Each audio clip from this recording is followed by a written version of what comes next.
Okay.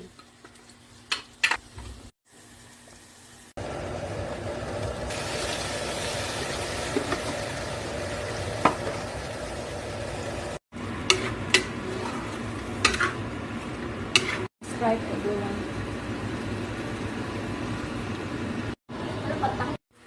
Guys, naglagay kami ng butter, nakalimutan. So, balik ulit.